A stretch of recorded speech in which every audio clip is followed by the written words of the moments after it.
I'm Mike from Regala Photography, where we talk about everything photography. Today, we're talking about some mistakes you could be making in your landscape photos.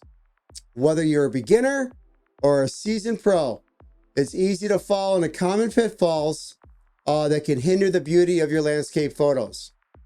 In this video, we'll be covering the 10 mistakes you should avoid to capture stunning landscape shots.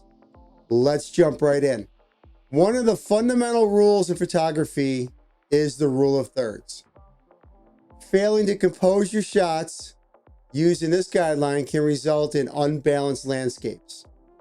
Make sure to place key elements along the intersections of these imaginary lines to create visually appealing compositions. Now, some rules are meant to be broken, and this one can be broken with positive results. Try different variations of your composition and see what works for you.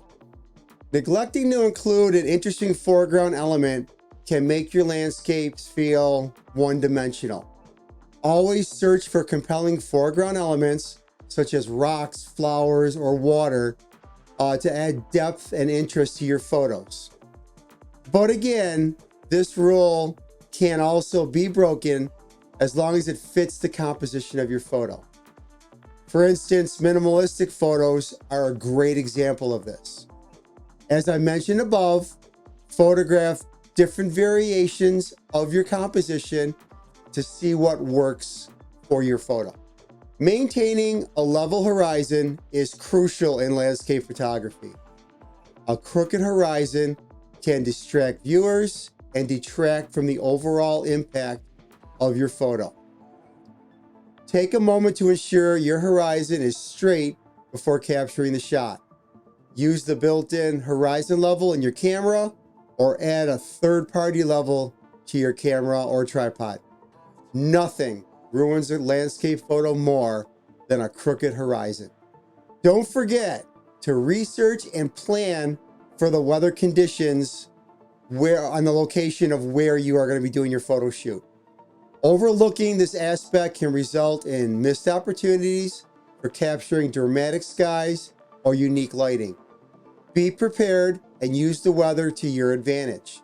If you plan on photographing the sunset and it's going to be overcast that evening and rainy, then you might want to postpone the trip until there are more favorable conditions. However, some clouds could really make a positive impact on your sunset or sunrise photos. Clouds can add bright reds and magentas to the sky, making it a stunning scene to photograph. Choosing the right aperture is crucial in landscape photography. Misjudging your settings can lead to photos with insufficient depth, making some elements appear blurry or out of focus. Find the right balance for your desired effect. With landscape photography, focus stacking is almost a must, especially when you have close foreground subjects and like distant mountains or trees. Take 4 or 5 photos, focusing on several points, some close, some mid-range, and some distant. And then these photos can be merged in Photoshop. Masking applied to make sure your whole photo is in focus. I made a whole video about how to use Aperture effectively.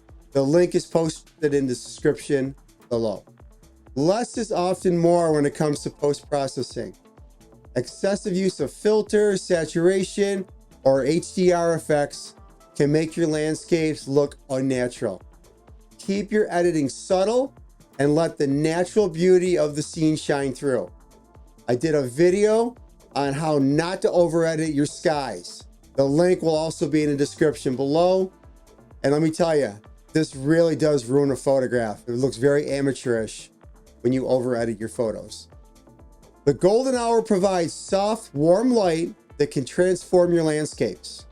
Not taking advantage of this magical time can result in harsh shadows and less visually appealing photos. Plan your shoots around sunrise or sunset for optimal lighting. Yet, This is another rule that can be broken and great results achieved. Photographing in midday sun can wreak havoc on your photos, but with some practice and using the harsh shadows effectively, you can create dramatic photos. Patience is a key in landscape photography. Rushing the process and not waiting for the right moment can lead to missed opportunities. Taking your time, observe the scene, and be ready to capture that perfect shot. During sunsets, for example, always wait an extra 20 to 30 minutes after the sun goes down. Sometimes that will be the best color of the sunset. Also, waiting for clouds to blow away or come into the exact spot you want them to can make all the difference in your photos. Be patient. Handheld shots, especially in low light conditions, can result in blurry images. Use a tripod to ensure sharp and stable photos. It's a small investment that can make a big difference in your image quality. Make sure you invest in a decent tripod though. Don't put your $3,000 camera on a $25 tripod.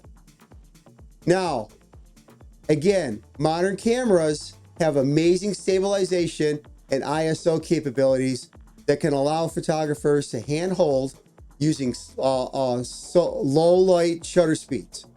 I've handheld my Canon R5 using shutter speeds as low as 1/30th of a second, and I've gotten some amazing photos. Plus, pushing the ISO over 6400 is nothing the R5 can't handle. The key is to know your camera's capabilities and limitations. I usually carry a tripod, but really only use it for certain situations. Long exposures is a good example of a situation I would definitely use a tripod for. Last, but certainly not least, don't forget about the cleanliness of your lens. Overlooking this simple step can lead to hazy or distorted photos. Regularly clean your lens to maintain the clarity and sharpness of your images. Keep a good quality lens cloth and a blower in all your camera bags, or you can even attach a lens cloth to your tripod or your bag as well, like I said. Also, keep in mind that your sensor can also have dirt on it as well. If you don't feel comfortable cleaning your own sensor, take it into your local camera shop. They'll be glad to take care of that for you. Well, there you have it. 10 common mistakes to avoid in landscape photography. I hope these tips help you capture more stunning and captivating landscape photos. If you found this video helpful, don't forget to subscribe to my channel and hit that like button. It really does help. Ring that bell if you want to be notified when my next video is posted. Until next time, take care, everyone.